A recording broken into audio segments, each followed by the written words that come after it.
నాగర్ కర్నూలు కొమ్మెర మల్లన్న జాతరలో జరిగిన ఘటనపై బీఆర్ఎస్ వర్కింగ్ ప్రెసిడెంట్ కేటీఆర్ తీవ్రంగా స్పందించారు. దర్శనం అడిగితే కులం పేరుతో దాడి చేయడం అమానుషమని అన్నారు. మనం ఏ శతాబ్దంలో ఉన్నామని ప్రశ్నించారు. ఈ ఘటనలో చిన్నారి ప్రాణాలు కోల్పోవడం మాటలకు అందని విషాదమన్నారు. పాప మృతిపై హత్య కేసు ఎందుకు నమోదు చేయలేదని పోలీసులను ప్రభుత్వాన్ని నిలదీశారు. బాధితులకు న్యాయం చేయాలని కేటీఆర్ డిమాండ్ చేశారు.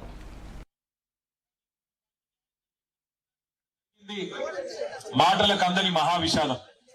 ఒక పసిపాప ప్రాణాలు, 2 నెలల పసిగుడ్డు ప్రాణాలు పోయిన తర్వాత మాటలు రాక గుండె బరువెక్కిన పరిస్థితి వాళ్ళ రాష్ట్రంలో ప్రతి ఒక్కరికి ఉన్నది. ఇందులో రాజకీయాలు మాట్లాడాల్సిన సందర్భం ఎంత మాత్రం కాదు. కానీ కుటుంబానికి న్యాయం జరిగే విధంగా కొట్టడాల్సిన బాధ్యత మాత్రం అటు మీడియా మీద, ఇటు మరి ప్రజలుగా సమాజంలో ఉన్న మనందరి మీద కూడా ఉన్నది. జరిగింది ఏంటి అసలు? ఏమడిగింది ఆ పసిగుడ్డు? కొమ్మెరలో మల్లన్న జాతర జరిగితే ఆ మల్లన్న జాతరలో దర్శనం అడిగింది. దేవుడికి దండం పెట్టుకునే అవకాశం అడిగింది ఆ తల్లి చంద్రకళ. అడిగితే దేవుడి దర్శనం అడిగిన పాపానికి, దేవుడికి సేవ చేసుకునే, దేవుడిని దర్శించుకునే అవకాశం ఏమని అడిగితే ఇవాళ జరిగిన దాడి మానవత్వానికి మచ్చ. నిజంగా చెప్పాలంటే ఈ తెలంగాణ సమాజమే తలదించుకునే ఒక దుర్మార్గమైన ఘటన మన కొమ్మెరలో జరిగింది. ఒక్కసారి ఆలోచించమని చెప్పి నేను కోరుతా ఉన్నా ఇక్కడికి వచ్చిన మిత్రులందరినీ.